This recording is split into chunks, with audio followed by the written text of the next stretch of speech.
Welcome to the State of the Nation.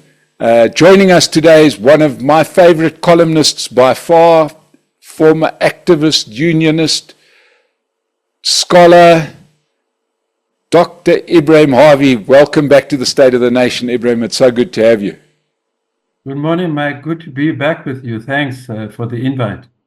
Now, we first started to communicate. You wrote an article, this was, I think, about two weeks ago, where you said that the South African Communist Party and COSATU are at a crossroads, and perhaps it's time for them to forge an independent future. Tell us a little bit more about that. Yeah, well, I suppose it's a pipe dream of mine that I've been peddling. You know, I was a columnist with the Mail and Guardian, Mike. I've been peddling this thing from 1999, over 2 decades, well over 2 decades. I'm probably the most vociferous opponent of the ANC alliance in this country. You can go and do your research, Mike. I knew it's not going to work, and everything that I had predicted has come to pass. I mean, you know, this is the biggest political crisis in the entire history of the alliance, at least from the time the ANC took power in 1994. Now, you see, you have to understand the SACP properly, Mike. You've got to have studied the SACP, which is what I've done. You can talk to me about the SACP from 1921. I'll tell you about the SACP every year. Like with the ANC, you see, Mike, it has deep roots, and I'm going to attempt to sketch the origins, the roots of this crisis very quickly for the benefit of your viewers. You see, the SACP, it seemed it was moving on track, and then Lenin died, 1924. When Lenin died, Stalin came to power. That is beginning to trace the real origins of the crisis in the ANC. You must go back to there. Now, you know, I don't want to dwell too much on that past. You must remember, however, the SACP has had a very long historical association with the Soviet bureaucracy, a Stalinist bureaucracy. Since the time Stalin took over from Lenin in 1924, you've seen what happened. The Moscow trials, the assassinations, how he wiped out Stalin, all his closest comrades and colleagues, wiped them all out. Mike, and you know what, the SACP has never addressed that history. Never. Never has the SACP addressed the dark days when Stalin was in power, and Stalinism as a political phenomenon which has dominated the politics of the SACP. Let me tell you. You know that the SACP supported the Soviet tanks that crushed the 1956 Budapest and 1968 Czechoslovakian mass popular uprisings. It was brutally crushed by the Stalin's tanks. And who supported them? They were one of the most loyal supporters of the Soviet Stalinist bureaucracy, the South African Communist Party, Mike. Joe Slovo on top of all of them. The biggest culprit, to be honest with you, is past now. For the links and ties between blind loyalty between the SACP and the Stalinist bureaucracy in the Soviet Union lied primarily with Joe Slovo. Now then you must go to the 1966 program. You'll see the origins of the two-stage theory of revolution. No, what they did, Mike, which is why we're sitting with this crisis, and you might have your own ideological arguments with me. But, you know, I'm an irreconcilable socialist, Mike. I will die one, you know. There's nothing that will shift and change me. But you see, the SACP, you expected more from the SACP. That's why, in fact, ultimately, do you know what? As big a critic of the ANC as I am, I'm far bigger a critic of the SACP. Let me explain to you why. The ANC has been, admittedly, they say it all the time, often it's an excuse for how they betrayed the black masses after 1994, that they are a pro-poor organization. Can you believe that, Mike? Pro-poor. And you look at the disastrous conditions of the black working class today at the point of production and reproduction, consumption in the township. So you'd have expected that a South African communist, I'm emphasizing Communist Party, What is the role? You know what is the historical role of a Communist Party, Mike? The SACP has never learned or implemented that. They play a leading role. That is the role of a Communist Party, a genuine communist. They're in the forefronts, in the front ranks of any working class struggle. They're leading it, they're guiding it. That is the role. Not playing second fiddle. The SACP has played second fiddle to the ANC from the days even when SACP to the South African Congress of Trade Unions, the predecessor of COSATU, existed in exile. So you know, yeah, okay. So are you saying then that instead of playing second fiddle to the broader ANC, whose ideology we're not sure of, they should rather forge their own identity and or come out stronger within that alliance? Which one is it? You know, I've been calling for it, Mike. You must go and do a bit of research. I started to go deep into these issues when I had a column with the Mail and Guardian.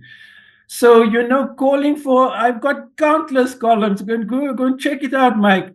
Calling for the COSATU and COSATU especially. You see, COSATU is a different thing. It's a trade union labor federation. You know, and in fact, was it not for the electoral support of COSATU, not so much the SACP. COSATU's membership was close to 2 million plus and now considerably down. But if it was not for COSATU, I can tell you now the ANC would have lost power. It is COSATU, not even so much the legacy of the SACP, which frankly stinks. The SACP's legacy stinks. It has never been a pro-working class party in struggle, never. Go and ask the people in the townships. Go and ask the SACP what they know about water, sanitation, sewerage, basic services crises. They've never led one struggle. Not one water around Senate, nothing, Mike. They come with the October, you know, stuff and commemorations and stuff, but never have they actively led. Now, you'd expect the Communist Party to be leading the working class in all its moments of crises, demands, fight, etc. It has not done that. It has played second fiddle. It has been more loyal to the ANC than it has been to the working class. So those are the roots, Mike, and I can tell you it's gone very far. But what is happening now?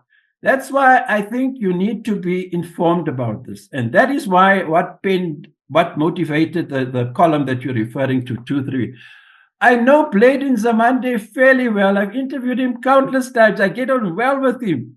Solly Maipela, the same thing. But, you know, Mike, to sit with them nice, like with the ANC leadership, they're lovely people. Oh, you wouldn't believe it. They are lovely people to sit with and have a drink. They can chat and so on, talk about jazz and hundreds of things.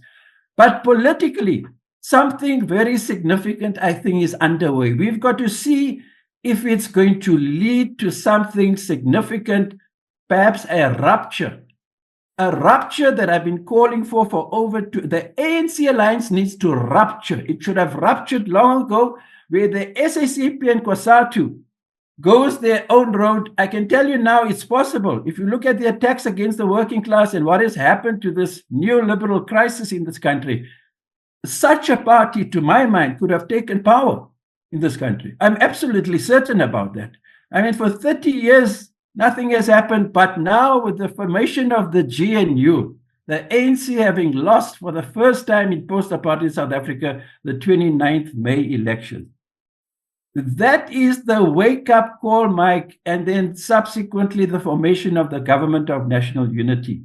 That is the biggest thing that has happened. And I think it has shaken these people, including Blade, who's no longer there, shaken them to their foundations. I think, and then the GNU was formed and they've been heavily critical, both COSATU and SACP and Solly Maipela in particular. Now, you know, you have to ask yourself, why have they been? Because, you know, I do, however, think they're very misguided around this thing of the way in which they characterize the DA and the GNU, neoliberal, the racist party, the DX. You see, once you have a political objection in principle, I'm emphasizing in principle, to a coalition, for example, the ANC and the DA, then you should have opposed vigorously any coalition talks or movement towards coalition governments of the ANC and the DA, before at local level. Not much was said, about what was happening at local level with the different parties, the ANC, the DA, and you look at why the ANC. Go back to Joburg. The ANC lost Joburg in the 2016 local government elections. They lost it again in 2021. Can you believe that? People had finally begun to awake from their slumber of blind support for the ANC, as I told you. Not a lot of analysts pay attention to this, Mike. Even the loss of power of the ANC on the 29th of May has a history to it. You think it just happened? No. 2016, the ANC loses Joburg and Gauteng. 2021, the same result. So there already you could see this electorate was finally waking up, and then the ANC lost the 29th of May election. So is your point that if the SACP and COSATU went their own way, formed their own party, that would be attractive enough to surpass the ANC broad church in terms of support? But I want to throw it to you that didn't Irvin Jim try exactly that in the 2019 election, where he had a party that had one of those beautiful names, the Social Worker Revolutionary Party, blah, blah, blah. Yeah. And he didn't even get half a seat. Yeah, why do you think that this would be successful? Okay. There was this very big difference, Mike. Very, very big difference. You must remember it's the Socialist Workers Revolutionary Party, SWRP. You must remember what happened. Who was the union pushing the? It's largely NUMSA. NUMSA was supposed to be the biggest thing behind it had the support of other unions, but NUMSA. That's why when you talk Socialist Workers Revolutionary Party, in fact, even the trade union federations, Zima, Harvey, SAFTU, that NUMSA is affiliated to. Do you know what happened? They never even campaigned for the SWRP in that election that they lost. So there are a lot of internal dynamics between Irvin Jim and Zwelinzima Vavi. It goes on till today. There are lots of issues that the public doesn't even get to know about that have been happening in SAFTU, of which NUMSA is the biggest affiliate. But there are other political dynamics that you need to take cognizance of when you say, won't the same thing happen to an independent path forward by the SACP and COSATU? The main thing of that support, let me tell you, and in fact, I think if COSATU had resolved to go on their own, the SACP would throw in its weight, whatever is left of it, really, behind. And I'll tell you till now, why? Mike, we have the biggest, you don't want to talk about it perhaps, the biggest capitalist crisis, I'm emphasizing, Mike, in post-apartheid South Africa right now. The biggest global capitalist crisis in over a century. I don't want to get into it now. So if COSATU is a socialist outfit, since the foundation of COSATU in 1985, November, it's been overtly socialist. SACP obviously is. What I'm saying is now, the black working class majority, you've seen what they did to the ANC in the 29th of May of late. You've seen what happened with the previous local government. It's clear, Mike, what is happening in the subterranean depths of the consciousness of the working class. There's shifts that have occurred. They've shifted against the ANC. You'll see what's happened with the result, and then the local now, and then you look at the objective crisis that I've told you. Water, sanitation, sewerage, electricity, potholes that have turned into craters on the road, a generalized infrastructural crisis of which the biggest victims are what? The black working class majority that historically has been linked to the ANC, supported the ANC, and things shifting. I'm saying now, if you take a combination of the subjective and objective factors at play, now is the very best time for the COSATU and SACP to strike out on their own. I don't know if they'd have to move very quickly if they wanted to contest the next local government elections, which is 2026. But maybe it won't happen, Mike. But certainly things are happening at ANC lines that is unprecedented. It is in the GNU, I think, has triggered it all. It has triggered it all. It has triggered the biggest political crisis in that ANC alliance. That has never been strong, Mike. You must remember.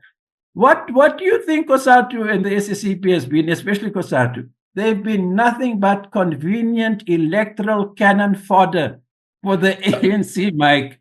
And but those days are numbered now, as you can see with the result of the 20. Those days are numbers. Everything is shifting, Mike. Everything is up for grabs. It is shifting. Political dynamics is unfolding in South Africa now that is unprecedented. It is the best time, I believe, to move out on their own. And I'm telling you, if they don't win it, I can tell you now, they would do remarkably well in elections if they went out on their own, Mike. You've seen what the results has been of the alliance with the ANC. What has it been, Mike? What has it been? What has 30 years of COSATU and the working class support for the ANC given us?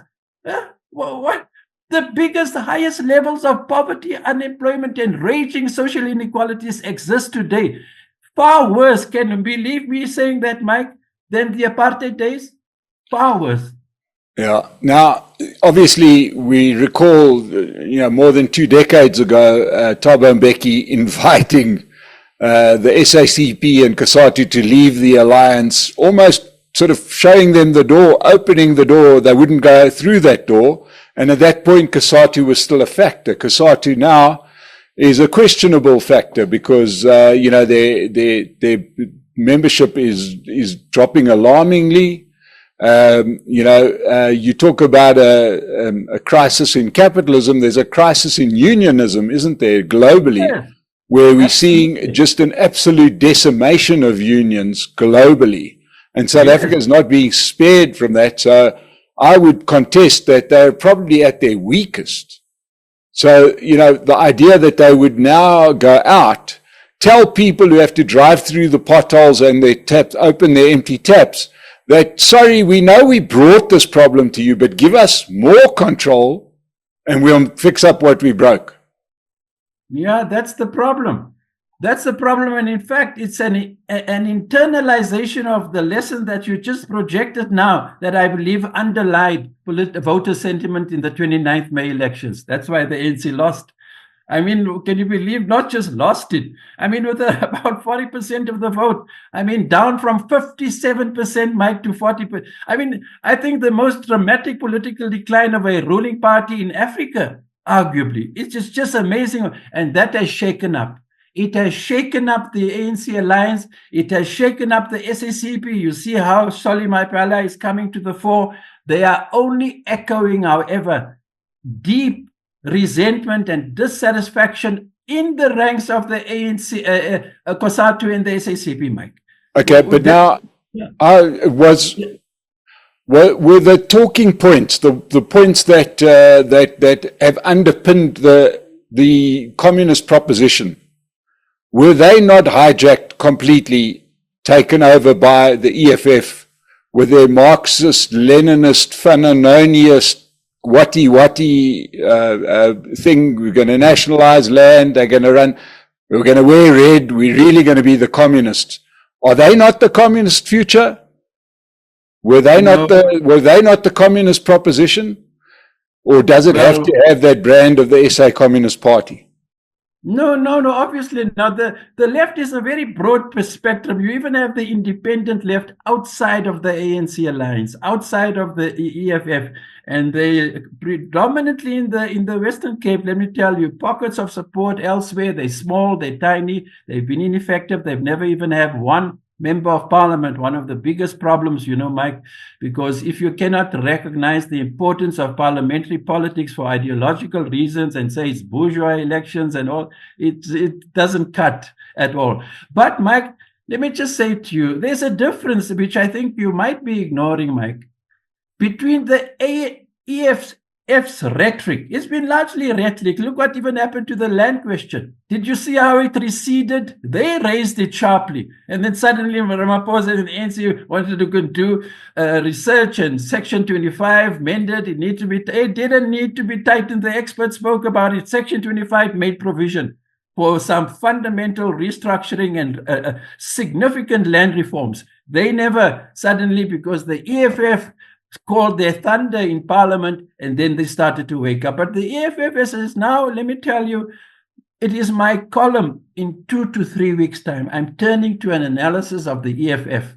What has happened, and with it, the MK party. It's done now, Mike. Let me tell you, the best days of Malema and the EFF has passed. I can tell you now, you've got a downward slope now, a gradual demise of the EFF, I predict. And what's going to come up in its place might be an even bigger danger. And I've written about it, Mike, but it's the politics of this country, it's crazy. I mean, who can believe, Mike, one of the big problems is that the South African black electorate, let me be very clear and emphatic about this, which is a serious indictment of our political culture, Mike. I've written about it at length. Nobody cares a damn about corruption. Black African voters in particular don't care a damn about corruption, Mike. After Mbeki fired Zuma in June 2005, 18 months later, they elected Zuma to beat Mbeki at the Polokwane conference. Now look at all Zuma's things about the arms deal, all the stuff with state corruption, SOEs, which he was the main culprit leading the corruption of during his term of office. Look, and he's the leader of EFF.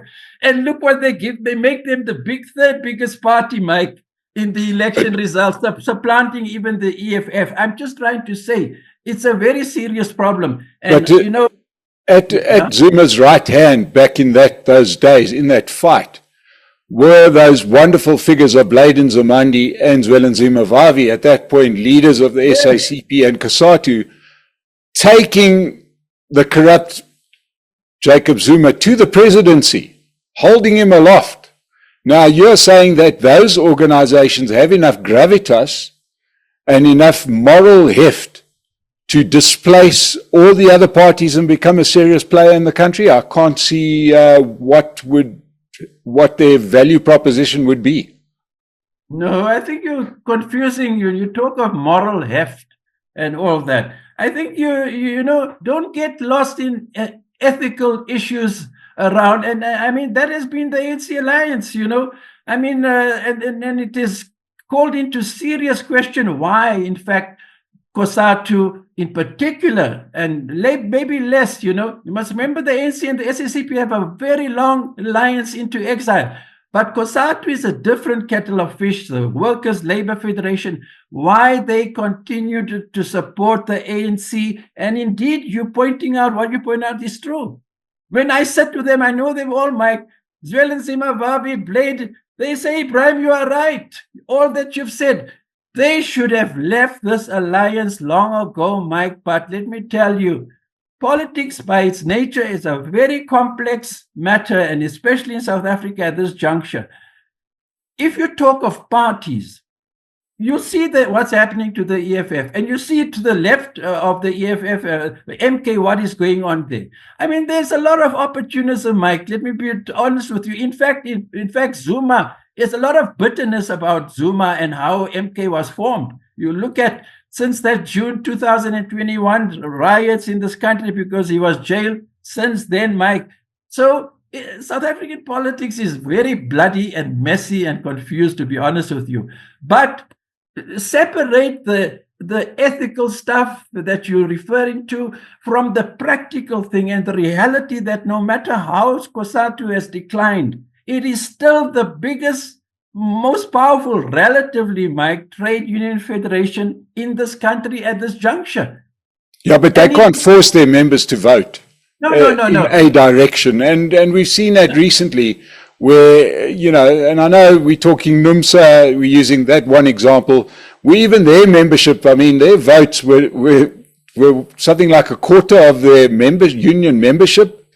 I'm saying, is that link still viable? I can understand in 1994 when COSATU was a very united union, that they could be quite influential on the way that their members would vote. But that doesn't look to me like it's the case any longer. No, it's obviously not the case to that extent any longer. Yeah, a whole lot has happened in the South African politics. A whole lot of water has gone under the bridge since 1994, Mike. So you can't draw an analogy with 1994. It's very inappropriate. The thing is, now there's new dynamics unleashing itself within South African society, within that alliance. And you can see the SACP has never stood out so against the ANC as they have around this as government of national unity, And even if the reasons are not coherent, you see what you need to take into account. When the ANC lost the elections on the 29th, on the 20th of May, what do you think that would be the result of? You think the COSATU and the SACP's own members were going out to canvass and campaign for an ANC victory? No. Shifts had occurred, Mike. A lot of people are tired in COSATU to vote for the ANC, in the SACP to vote for the ANC. What have they been left with? What did they get out of this consistent 30-year loyalty to the ANC? What did they get? Their ranks are more impoverished. Unemployment, everything is worse, Mike. You can't, however, attribute everything to the ANC. Don't forget, a lot of the ultra-left fall into that era. No, we're part of a global economy. You talk, for example, let me illustrate something to you. The fourth industrial revolution. You see robotics and all this, fourth industrial revolution, IT, etc. Mike, it has shifted, it has reduced the power of organized labor around the world. And it has not yet run over this country. COVID kept it back. The powers that be deliberately did not unleash the full force of the fourth industrial revolution, I believe. And you'll see the Pope and a lot of people, you know what they've been calling for? Because they know what lies ahead, Mark. This jobless bloodbath that Harvey likes to talk about is relatively mild about what lies ahead when this thing really runs over this country, the fourth industrial revolution. Jobs are going to be lost like you can't believe it. All I'm saying is, therefore, not just to combat that whole move to retrenchment and loss of jobs, but also politically to create an alternative to the ANC alliance and to throw their weight into creating and standing on their own in elections. The most important force that you've got today, despite all the limitations and weaknesses and contradictions that you point out, is COSATU. It's COSATU, Mike. It still is over 1 million members. It's not far, it's not at all, anywhere near the strength it had before. It had at its height 2.2, 2.3 million members. I mean, and it's become also, there's other changes in COSATU. Don't forget, it's a largely public sector dominated trade union federation. You see, so manufacturing steel and then NUMSA, they kicked NUMSA out. You see, they did themselves a serious disservice. I mean, where in hell do you go and fire 300,000 workers in an affiliate? This is what they did. And go and find out why they did that and who urged them to do that. Let me tell you, Zuma played a role in COSATU being kicking out NUMSA. Zuma, a lot of people, a lot of things happened, Mike. I don't want to go into it. You think COSATU would just kick out NUMSA? They were prodded and pushed to kick NUMSA out. Okay? And I don't want to get into this. Zuma was part of it, I believe, from what my discussions with people are. He was party to that. But, Mike, the fact is that we live in electoral constitutional democracy. There's going to be elections 2026, 2029. That's the future. We have to face that fact. And that is why I've been saying to the left itself, it's very unfortunate that, although it's not easy and it's not cheap to enter elections, you need money. It's a whole lot of problems, that the left have pointed to about why, they've been unable to, because registration is a lot of money, Mike, to participate effectively in elections. But your point, I think it's very valid. I think you're raising important points about the feasibility. That's basically what you're speaking about, of what I'm saying about a COSATU, SACP alliance going on its own, given this background and this history. The irony of it all, and politics is full of irony. Don't forget that. It's full of irony, politics, is that it's that very COSATU working class, whatever's left of it now, that is still relatively the most powerful trade union federation in this country. And it is them, if they had taken the initiative, I don't know. I've got a feeling that the ANC alliance is not going to last. I might be wrong. Already you can see what's going on in the GNU and within the ANC alliance, and you got to look at the two together. The GNU crisis and the ANC alliance, there's a lot of interaction that's going on there. The dynamics between the two forces at play, mirroring each other's problems, tensions, and contradictions. But Mike, if you could tell me of any other alternative, I think if they stood on their own, they will rally behind themselves. A lot of people who has lost faith in the ANC, Mike, I think you're forgetting that it's deep in the townships. You can see they lost the 29th.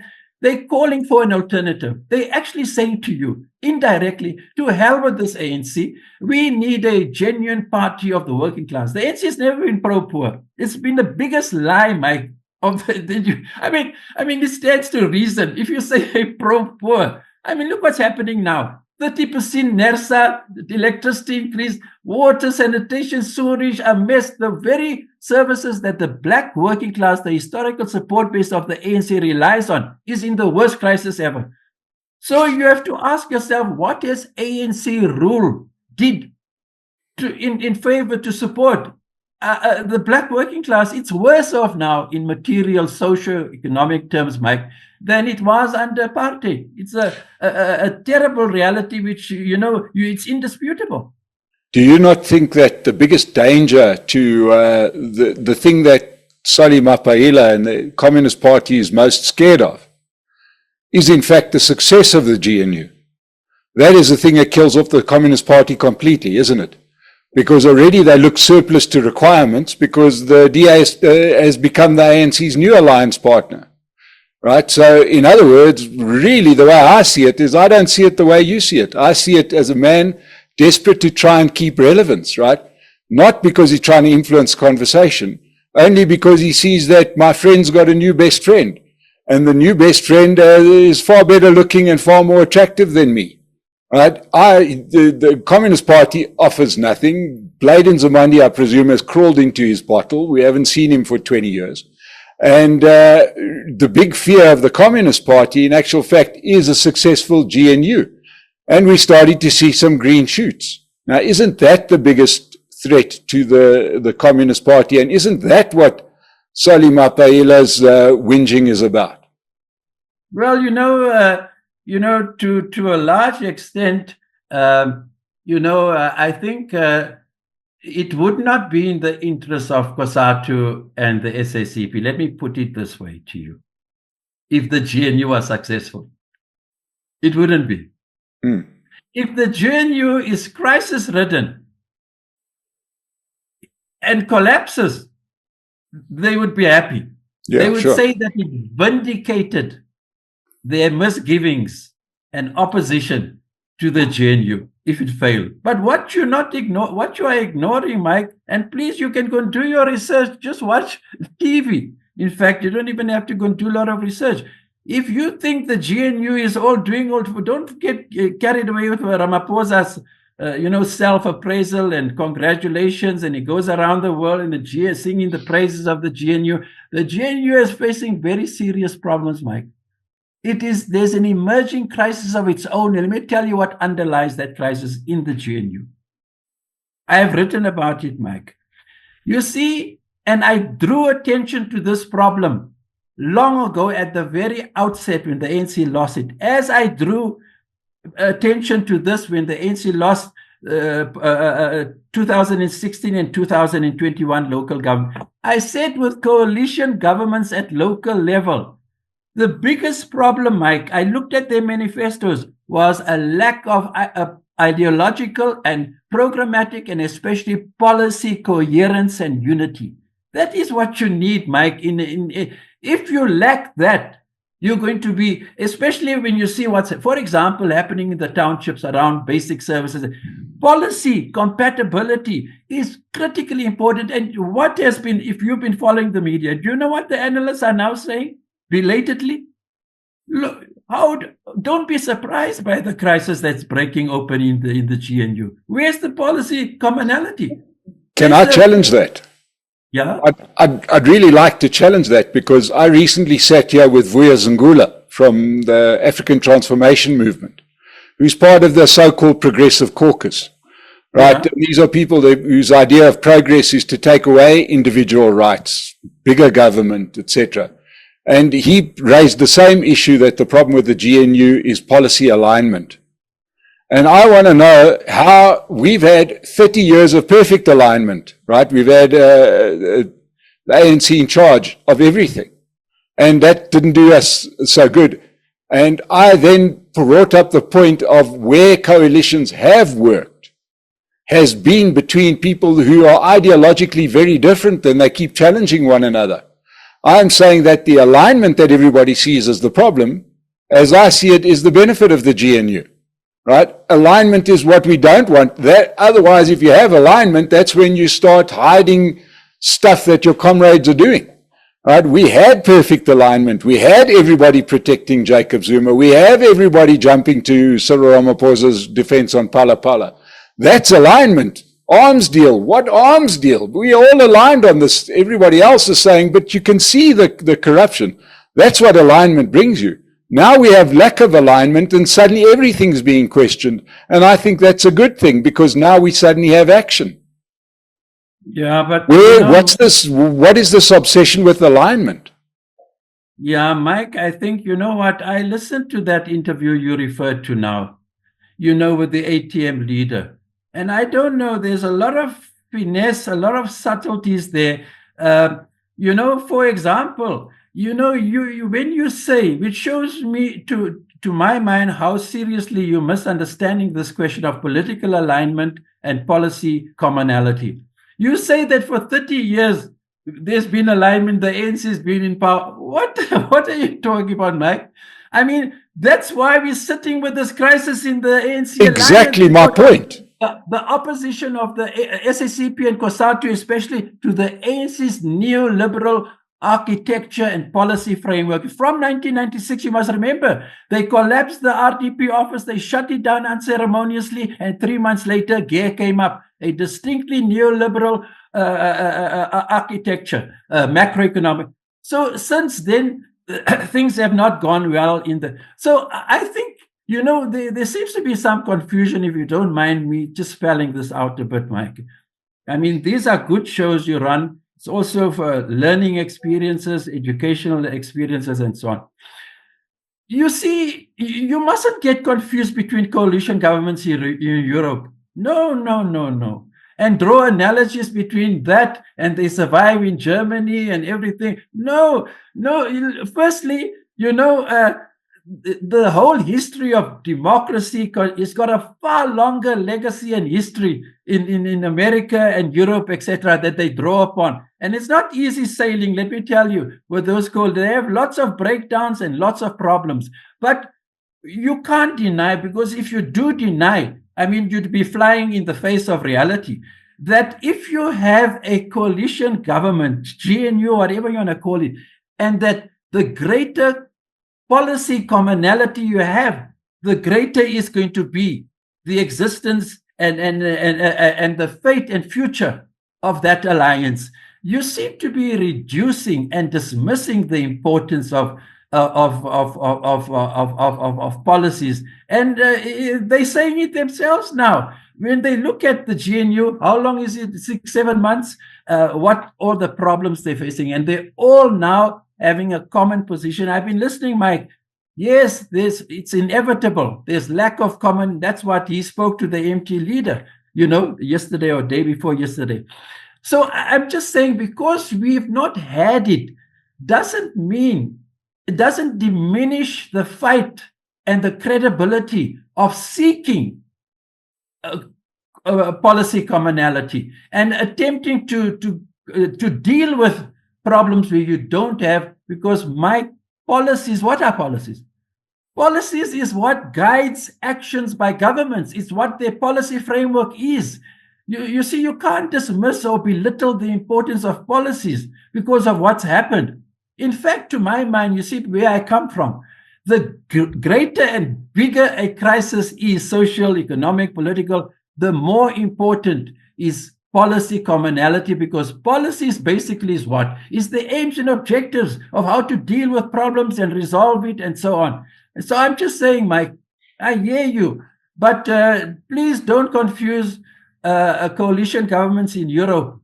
And, yeah, but do you not see a contradiction that you are making the point that SACP and COSATU should have had more influence? They should have fought their case harder within their alliance. Yes, right? yes. That would have been better for the alliance, right? That's the point one. Then on the other hand, you're saying, but because we've got a GNU where they don't align and they're having arguments, that's a bad thing. On the one hand, you're saying it's a good thing to disagree. On the other hand, you're saying it's a bad thing to disagree. I'm saying they didn't disagree then, and I'm all in favor of the disagreement. I think that I'm a big proponent of the GNU. I think that it's our best chance, for the simple reason that you don't have everybody calling each other comrade, patting each other on the back, and then prepared to hide the corruption and the malfeasance and the poor performance. Now you've got everybody looking in everybody's business, and it's uncomfortable for everyone. And just like John Steenhuisen had to answer for some of his appointments within his, quite rightly, within his portfolio, so we must wonder why the Justice Minister is still in her position, right? Those are the things that in the past, this commonality of policy and direction would mean that everybody would say nothing. And we'd end up killing kids in spaza shops and nobody would do anything about it. But now suddenly, everybody understands what the price is. Yeah, but Mike, you seem to be standing things on their head, in the sense that you seem to be, I'm very concerned with how you are addressing this question of policy.